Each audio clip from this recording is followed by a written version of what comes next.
Assalamualaikum warahmatullahi wabarakatuh. Selamat pagi.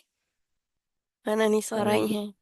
Waalaikumsalam warahmatullahi wabarakatuh. Iya nih ya, masih sedikit mungkin yang kayak seperti kemarin. Saya lihat ada beberapa kampus yang hari keduanya itu 2 Desember 2 Januari itu udah masuk gitu ya. Dan isi anak kelasnya itu cuman 3 orang kalau nggak salah gitu. Jadi em, di kampus-kampus lain yang di TikTok gitu ya. Nah, mungkin kita sekarang udah lebih enak gitu karena kita masuknya nggak yang hari Sabtu gitu ya. Hari Sabtu tanggal 3 pun udah masuk. Nah, untuk pertemuan ke-12 hari ini kita akan rangkum juga sama pertemuan 11 kemarin. Jadi nanti tugasnya itu dari pertemuan 11 dan 12. Jadi ada di pertemuan 12 tugasnya. Tapi itu membahas pertemuan 11 juga dan kita akan membuat gimana sih sebenarnya eh, sampai kita bisa targeting iklan ini masuk ke customer kita. Jadi mungkin kalau adik-adik lihat ada beberapa customer yang sudah tua gitu ya. Mereka tertariknya sebenarnya lebih kemana sih? Atau misalkan ibu-ibu muda, mereka lebih tertariknya kemana? Nah itu atau anak mahasiswa. Nah, itu target pasar kita yang mana?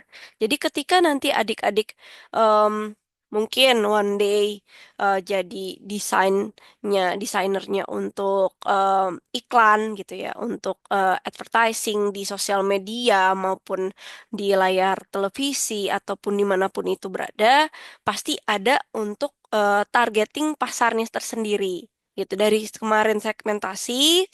Nah, kita belajar juga untuk targetingnya. Nah, seperti biasa, saya udah jelaskan silabus kemarin. Jangan lupa ya, minggu depan, istilahnya yang dari yang kemarin, minggu depan ada tugas. Nah, di pertemuan 12 ini ada tugas individu. Per masing-masing individu ada tugasnya. Mungkin kemarin kita juga udah ada tugas di pertemuan 4. Kita tugasnya tugas kelompok ya. Nah, kalau ini tugasnya individu, sebenarnya adik-adik nanti saya akan share di mana adik-adik pilih produknya apa gitu ya. Jadi nanti di grup aja jangan sampai ada yang sama produknya karena nanti untuk mempresentasikannya pun untuk analisisnya juga berbeda. Nah, untuk siapa sih kita iklan gitu ya sebenarnya. Jadi kemarin tuh kita udah belajar segmentasi, ada demografi, ada umur, ada pekerjaan, ada juga laki-laki atau perempuan gitu ya. Nah, itu juga termasuk adalah target kita. Nah, ada di mana kita punya target market sama target audience. Jadi beda nih ya adik-adik. Apa sih perbedaannya target market itu sama target audience gitu ya. Nah, perbedaannya sendiri, kalau target market itu biasanya adalah sekumpulan eh, kelompok gitu ya adik-adik. Jadi kalau kelompok yang mempunyai kekuatan untuk membeli dalam segi ekonomi dan mempunyai ekspektasi yang dalam. Sedangkan kalau audiens itu kelompok atau orang yang menjadi sasaran promosi produk kita. Bedanya, kalau market itu masih luas, adik-adik. Masih, oh, ini orang kelompok, misalkan em, kelompok ibu-ibu nih yang punya anak gitu ya. Nah, ibu-ibu yang punya anak ini kita ekspektasikan sebagai target marketnya gitu ya. Misal kita punya usaha em, sepatu, sepatu anak kecil gitu ya. Nah, itu dalam segi ekonomi, mungkin target marketnya itu ibu-ibu yang punya anak itu adalah ekspektasi kita mereka mempunyai kekuatan untuk membeli sepatu kita. Gitu. Ibu-ibu yang mungkin punya uang jajannya untuk anaknya yang memang segi ekonominya mampu gitu ya. Misalkan dari menengah sampai ke atas. Tapi ternyata target audiensnya itu orang yang menjadi sasaran kita, promosi kita adalah lebih detail lagi gitu ya. Ibu-ibu yang mempunyai anak usia misalkan 1 sampai 5 tahun balita gitu ya. eh Kepada promosi produk kita yang memiliki mungkin penghasilannya menengah ke atas. Itu adalah target audiens kita. Tapi ternyata secara market dari menengah ke bawah pun mereka juga mampu membeli produk kita. Tapi target produk kita adalah untuk menengah ke atas. Ternyata seperti itu. Contohnya, misalkan kalau eh, handphone gitu ya. Contohnya kemarin baru keluar tuh 17 sekarang mau 18 iPhone ya. Nah, target marketnya iPhone ini sebenarnya dalam segi ekonomi yang menengah ke atas untuk di Indonesia. Tapi ternyata untuk di audiensnya ini, oke, orang yang memiliki ekonomi menengah ke atas gitu ya. Untuk si menengah ke atas dari usia remaja atau bahkan pun anak-anak em, usia nanggung gitu ya, mereka minta untuk dibelikan iPhone pada orang tuanya gitu ya. Jadi sebenarnya target pasar kita adalah misalkan orang yang sudah bekerja, untuk target audiens kita orang yang sudah bekerja memiliki penghasilan menengah ke atas dengan range rata-rata usianya misalkan 20 sampai 50 tahun gitu ya.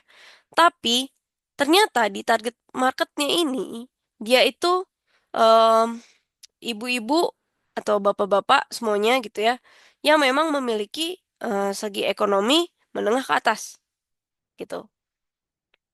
Nah, ekspektasinya. Tapi ternyata tidak karena adanya sistem cicilan saat ini gitu ya. Nah, itu bisa beda-beda nih target market pasar kita. Ini istilah target market, target pasar ya. Dan target audiens kita. Jadi memang beda gitu untuk kita mendefinisikan eh, gimana sih eh, ketika adik-adik nanti mungkin one day desain untuk pamflet, desain untuk buka desain untuk sosial media gitu ya. Jadi media expert gitu ya. Nah, kita harus bisa definisikan target market ini gitu. Jadi untuk bisnis adik-adik, lihat dulu kalau target market ini. Jadi dari helikopter view dulu ya. Nah, kita lihat eh, latar belakang customer kita dulu gitu. Siapa sih yang memang tertarik untuk membeli produk ataupun jasa kita gitu. Jadi lihat karakteristiknya. Mana sih bisa menarik customer gitu ya. Sangat mungkin nih bisa misalkan memanfaatkan produk atau layanan adik-adik. Jadi nanti misalkan adik-adik punya, contohnya Apple deh, gitu ya. Customernya sekarang siapa sih? Kalau menurut saya, gitu ya. Kalau secara kita teoritis, orang yang mampu membeli eh, dengan gaji di atas UMR, gitu. Atau misalkan di UMR pun mereka masih bisa dapat membeli dengan menabung, gitu ya. Ataupun mereka bisa menyicil tiap bulannya dengan cicilan. Karakteristiknya, interestnya pasti terhadap teknologi atau interestnya terhadap foto atau sorry, mau pamer dengan teman-temannya. Itu istilahnya mau dikatakan eh, updated gitu ya. Nah, di sini pun kita bisa lihat gitu, yang mana menarik customer yang sangat mungkin untuk orang tersebut dapat manfaat dari produk kita. Misalkan contoh selebgram mungkin yang memakai si produk iPhone ini atau mungkin yang lagi live sosial media dan yang suka affiliate dan lain-lain. Jadi memang memiliki layanan dari produk si iPhone tersebut. Misalkan contohnya seperti itu. Nah, Lihat lagi, bagaimana mendefinisikan target market untuk bisnisnya, gitu ya. Nah, lihat kompetitornya dulu. Contoh tadi kalau saya gampang ditangkap semua orang tuh biasanya iPhone ya. Kompetitornya siapa iPhone itu? Yang paling besar kan kompetitornya sebenarnya si Samsung ya, gitu ya. Nah, si Samsung ini, customer mereka saat ini seperti apa? Jadi jangan samakan marketnya si Apple ini sama marketnya si Samsung.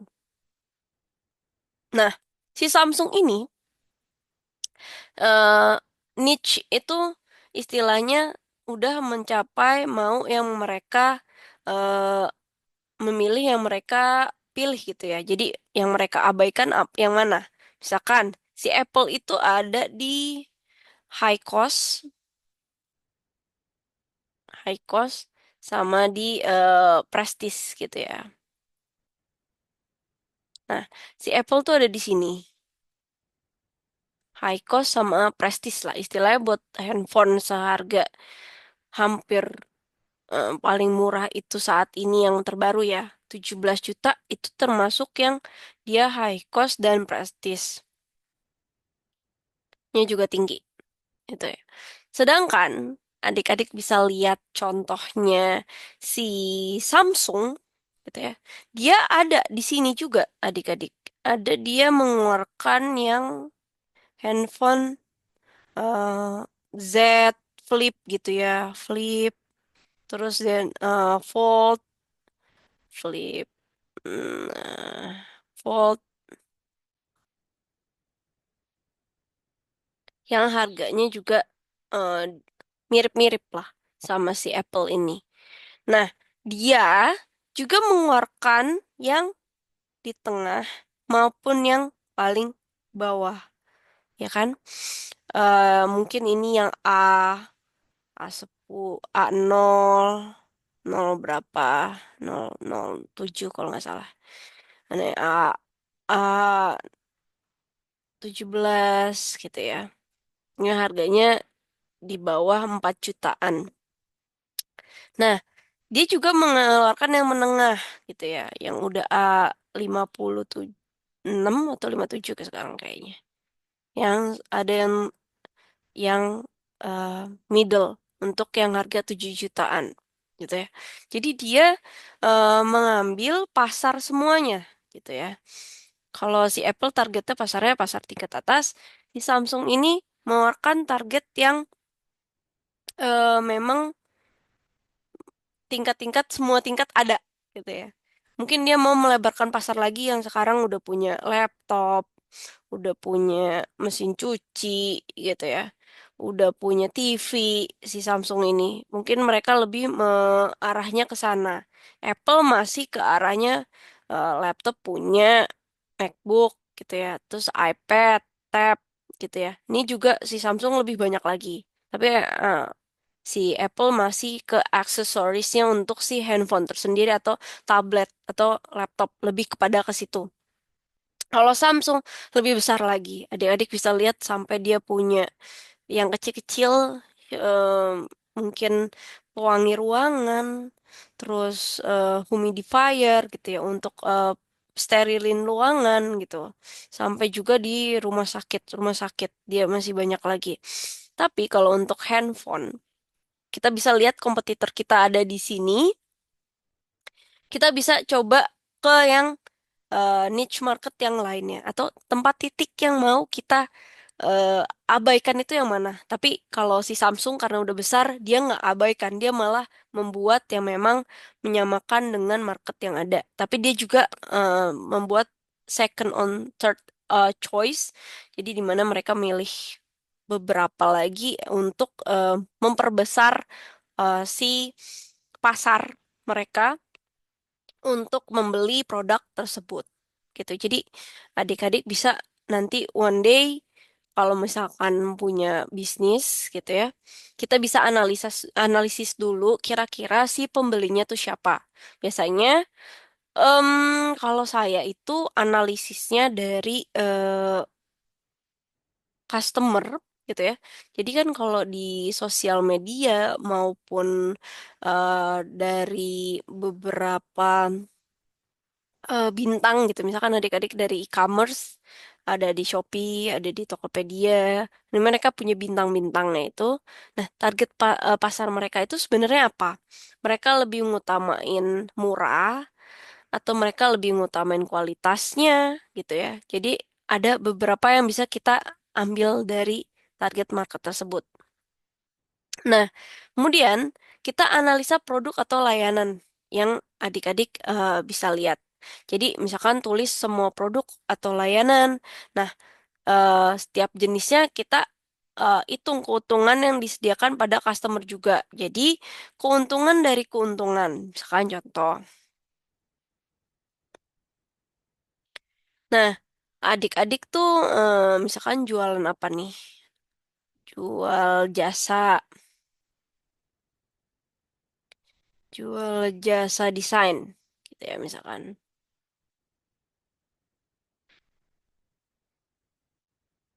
Atau edit foto. Sekarang ada adik-adik yang jasa untuk edit foto menjadi yang bagus gitu. Ada cara-caranya.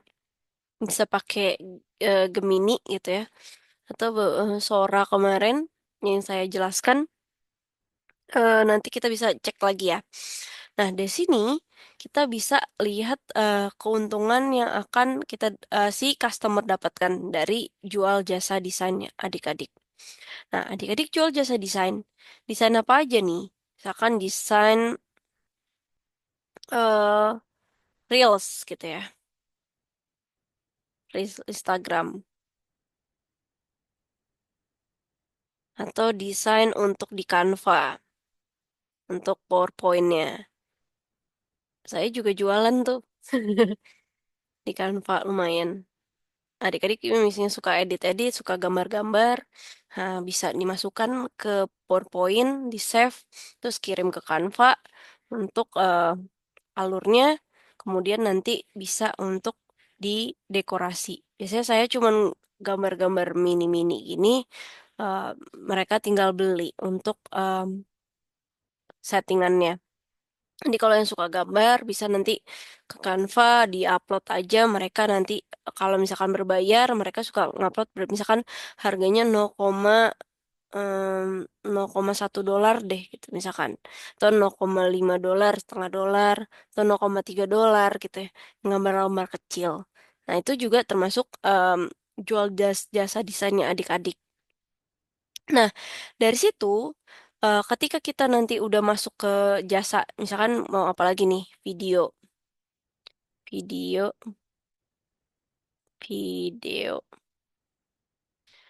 YouTube, gitu ya. Ada yang tahu, ada yang memang hidup dari membuat tramblin YouTube doang. Tramblin. Nah, susah nih saya nulisnya. Jadi, dia cuman, eh, fungsinya dia adalah ngeditin depan cover YouTube-nya si YouTuber tersebut untuk membuat FYP gitu ya. Istilahnya em, banyak yang menonton. Ada yang memang fokus di jasa desain tersebut atau mungkin jasa desain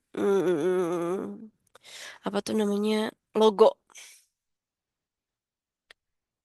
Logo yang memang sekarang sih easy ya. Di Canva juga kita logo udah cepet gitu ya.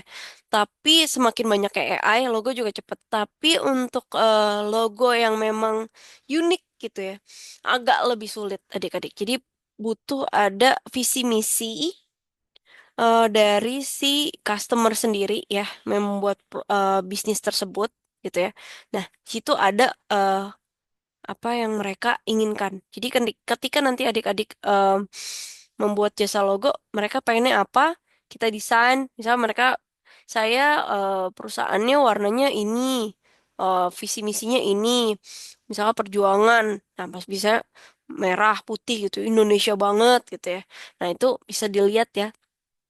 Eh, Kalau adik-adik suka itu biasanya ada lomba-lomba dari kementerian-kementerian untuk mendesain logo-logo yang Ada. Kemarin kalau nggak salah desain logo untuk 17 Agustus. Jadi setiap 17 Agustus itu ada lomba di mana yang sebelumnya lomba untuk memproyeksikan bahwa Indonesia udah berapa puluh tahun itu atau beberapa kemarin saya lihat ada di beberapa wilayah yang memang membutuhkan untuk desain logo untuk ulang tahun Indonesia gitu ya, ulang tahun kementeriannya itu bisa adik-adik targetin untuk dapat pundi-pundi juga dari situ. Selain pundi mereka juga masih beasiswa kalau nggak salah. Jadi eh, bisa target juga ya. Walaupun kita lihat dari produk untuk jualan, tapi kita juga sebenarnya kita buat portofolio kita juga. Jadi saya harap one day adik-adik juga ada portofolionya untuk usaha ini gitu. Jadi walaupun adik-adik bisa untuk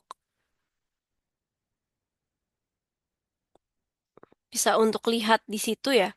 Jadi keuntungan-keuntungan yang ada gitu ya. Apa nih dari si jual jasa desain? Nah, misalkan contoh, jual jasa desain, misalkan di Canva, kita udah desain ya. Mempermudah, keuntungannya adalah mempermudah apa namanya, misalkan untuk presentasi secara cepat gitu ya. Jujur, misalkan kalau saya lihat ya, beberapa itu ada yang presentasinya caranya easy peasy adik-adik. Taruh di ChatGPT atau Gemini, pertanyaannya, tolong buatkan secara presentasi gitu ya. Kemudian langsung masukin ke Canva untuk di desainnya, tinggal copy paste. Nah, itu udah jadi, walaupun kita harus ngedit-ngedit, tapi dari situ kita upload aja ke Canva, tolong perbaiki presentasi kita, itu langsung jadi. Yang membuat mudah untuk terlihat presentasinya nggak hitam putih aja. Gitu ya. Jujur ini presentasi yang saya punya ini udah dari em, tahun sebelum AI ada gitu ya. Jadi Canva pun belum muncul gitu ya. Jadi belum sebagus sekarang. Nah, kita udah target pasarnya, kita udah ke arah untuk passive income. Jadi di mana passive income itu adalah kita taruh aja, kita yang akan dapat uangnya setiap bulan dari hasil desain kita. Jadi kalau adik-adik yang memang tertarik untuk desain sesuatu desain itu, nah adik-adik bisa nih untuk masukin ke arah sana gitu. Nah, jadi itu adalah keuntungan dari keuntungan. Jadi, satu keuntungannya kalau orang yang pakai jasa kita, kita jual ke customer, dia lebih cepat waktu pasti ya, time gitu ya. Nggak usah harus desain-desain lagi. Kita udah kasih desainnya misalkan contohnya. Atau biasanya sih kita kalau jasa biasanya lebih menghemat waktu gitu ya kepada customer. Contohnya apa? Ada yang bisa nyontoin? Kalau jasa,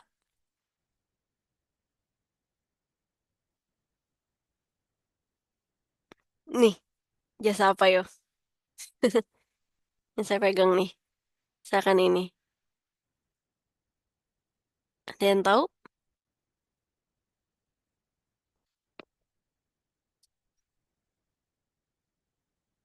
Jasa laundry, adik-adik. Jadi, eh, laundry itu mempercepat kita nggak usah harus cuci baju lagi, taruh aja, baju kita udah wangi, udah dibersihin, udah disetrika, gitu ya, udah dicuciin. Nah, kita nggak usah harus nyuci-nyuci lagi untuk yang memang ngekos ya. Nah, ini sebenarnya adalah target market untuk bisnis yang kemarin demografi kita jelaskan adik-adik. Ini akan jadi tugas adik-adik gitu ya. Cari produk, satu produk yang nanti saya akan share di grup. Produknya apa aja nih? Jangan sampai sama ya, gitu ya. Yang akan adik-adik riset untuk faktor demografi ini. Nah, risetnya gimana caranya? gitu ya. Satu umur, tempat tinggal, jenis kelamin, tingkat pendapatan, pendidikan, status, pekerjaan, etnis, pikiran target, sampai kepada kebiasaan. Nah, ini adik-adik buat gitu ya, secara PowerPoint gitu ya. Kemudian dipresentasikan. Oke, kita balik dulu ke sini sebentar. Kita balik ke sini. Hmm, hmm, hmm.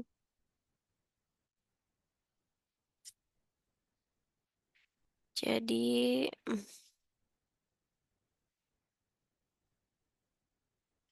nah, opsi. Nah, ini adalah tugas ke-12 adik-adik.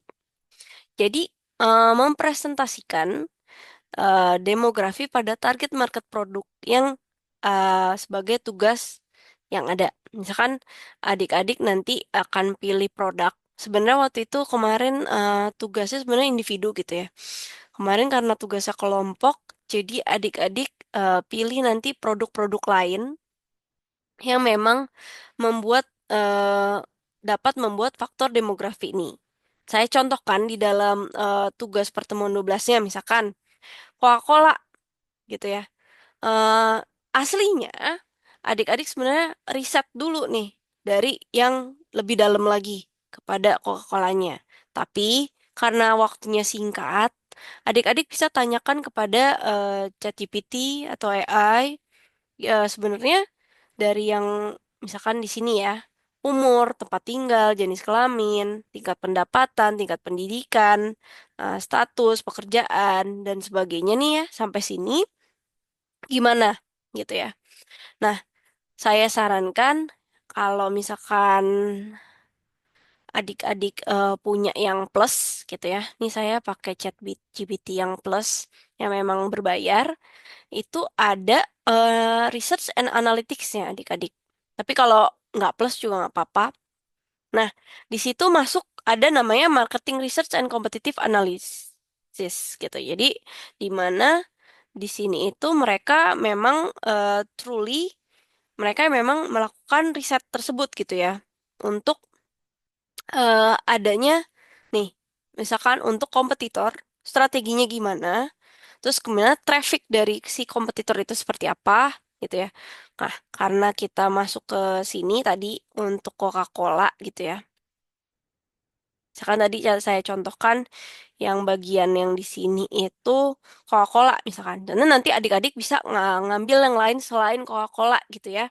Untuk misalkan jasa atau adik-adik punya produk yang di rumah. Misalkan contoh nih ya, saya lagi flu. Saya ada tisunya, saya beli nih murah. Favor Gentle Touch ya, itu dari mana nih? Dari Sunpaper Source gitu ya. Nah, ini mungkin tisu aja yang samping kita aja ternyata target marketnya juga berbeda-beda dari masing-masing tisu. Ada yang tisu yang murah, ada tisu yang mahal gitu ya. Nah, itu nanti tinggal adik-adik search aja. Misalkan kopi bagian ini, terus kita masukin ke si AI-nya. Misalkan seperti ini, buatkan eh, dari faktor yang ada dari umur, tempat tinggal, dan sebagainya untuk produk Coca-Cola. Misalkan seperti itu. Nah, jadi nanti mereka akan analisis. Nah, kemudian, nah seperti ini. Jadi nanti, nah ini langsung dapat. Nah, adik-adik nanti bisa untuk ambil yang mana menurut adik-adik itu oke. Jadi dari sini pun adik-adik udah bisa jadi dapat presentasinya gitu ya. Ini sampai demografi, situasi. Nah, ini sampai psikografi. perilaku kebiasaan original dan lain-lainnya. Karena kita udah berbasis AI lebih cepet ya. Kalau saya dulu masih baca buku, kira-kira apa gitu, riset-riset by Google yang memang lebih presisi. Nah, ketika adik-adik udah dapet ini, adik-adik tinggal masukkan per step by step. Jadi usianya berapa, kira-kira produk marketnya si adik-adik mau pilih itu apa. Nah, buatlah secara em, short atau mungkin panjang karena memang lumayan ya. Mungkin kisaran sampai 5 menit. Contohnya ada kakak-kakak kelas nih kalau nggak saya salah saya share. Nah, ini biasanya mereka suka share untuk ini banyak yang bisnis ya. Mereka akan mempresentasikan jadi produk-produk dari introduction terlebih dahulu. Sebenarnya adik-adik itu namanya siapa, kemudian akan meriset tentang produk apa gitu ya.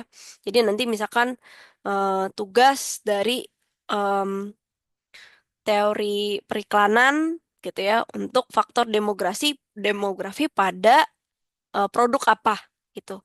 Nah, ini misalkan contoh seperti ini, nanti adik-adik bikin PowerPoint-nya. Nah, kemudian dipresentasikan. Kalau nggak salah sih ini Ehm, nggak apa-apa nih kalau kelebihan karena ini padet ya. Untuk produknya kira-kira